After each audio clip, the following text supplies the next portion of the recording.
আদম পাহাড়ে বিজ্ঞানীরা গবেষণা করে কি খুঁজে পেয়েছেন? সেখানে যে বড় বড় পায়ের পদচিহ্ন রয়েছে সেটা সত্যি কি আদম আলাইহিসসালামের? হযরত আদম আলাইহিসসালাম কবর কোথায় অবস্থিত? আপনারা যদি জেনে থাকেন তাহলে অবশ্যই কমেন্ট করতে ভুলবেন না। আর যদি না জানেন তাহলে সম্পূর্ণ ভিডিওটি দেখুন। প্রিয় ভাই ও বোনেরা, আদম আলাইহিসসালামের পাহাড় দক্ষিণ শ্রীলঙ্কার সেন্ট্রাল হাইল্যান্ড অবস্থিত। স্থানীয় ভাষায় এটি শ্রী পদা নামে পরিচিত, যার অর্থ পবিত্র পদচিহ্ন। এই পর্বতটি একটি সংক্রময় আকৃতির এবং এটি শ্রীলঙ্কার দ্বিতীয় সর্বোচ্চ পর্বত। প্রারম্ভিক সময়ে এই পবিত্র পদচিহ্নটি ছিল পর্বতের চূড়ায়। আরবরা এই পর্বতকে পৃথিবীর সর্বোচ্চ বলে বিশ্বাস করে, কারণ এটি প্রায় ৭,৩৫৯ ফুট লম্বা। প্রতি বছর অনেক মুসলিম, হিন্দু, বৌদ্ধ এবং চীনা অনুসারীরা এই পর্বতটি পরিদর্শন করে থাকে। এটি প্রায় ৫,৫০০ সিঁড়ি বিশিষ্ট এবং আনুমানিক ৪ ঘন্টা সময় লাগে। এর শিখরে পৌঁছাতে তীর্থযাত্রী এবং পর্যটকরা সাধারণত রাতে তাদের যাত্রা শুরু করে, যাতে তারা সূর্য উদয়ের চমৎকার দৃশ্য অবলোকন করতে পারে। মুসলমানরা সাধারণত এই চূড়ায় ফজরের নামাজ আদায় করে।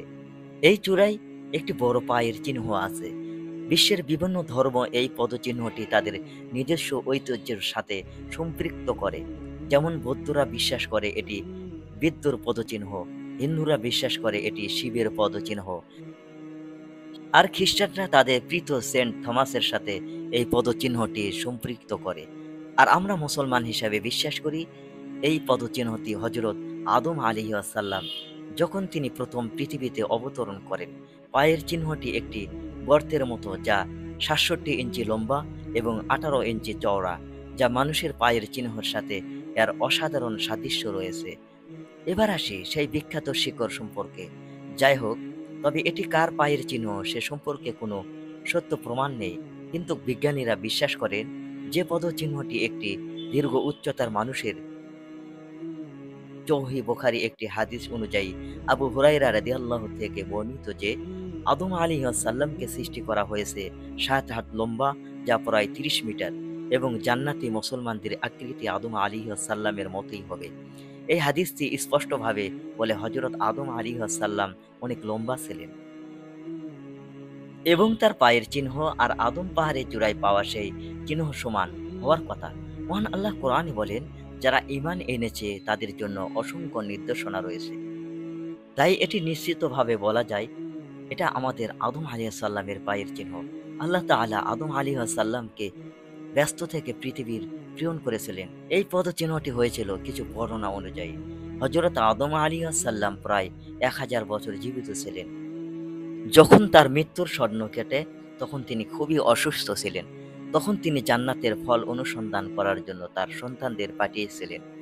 আর যখন ফেরেশতাদের সাথে তাদের দেখা হয়, তখন তারা হযরত আদম আলাইহিসসালামের অবস্থানের কথা ফেরেশতাদের বলেন। ফেরেশতারা তাদেরকে আদমের কাছে ফিরে যেতে নির্দেশ দেন, কারণ তার শেষ সময় ঘনিয়ে এসেছে। এরপর ফেরেশতারা হযরত আদম আলাইহিসসালামের রূহ কবজ করে, তার দেহকে সুগন্ধ মিশ্রিত করে এবং তাকে কাফনে আবৃত করে। এরপর কবর খুঁড়ে তাকে শুইয়ে দেয়।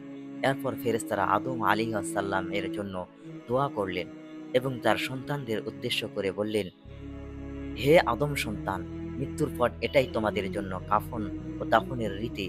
কোরআন অবশ্যই আমাদের বলে কিভাবে আল্লাহ আমাদের মাটি দিয়ে সৃষ্টি করেছেন।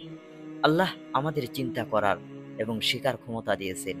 আদম আলাইহিসসালামের জীবন মুসলমানদের জন্য দিক নির্দেশক, পৃথিবীতে তাদের সীমিত সময় কিভাবে কাটাতে হবে।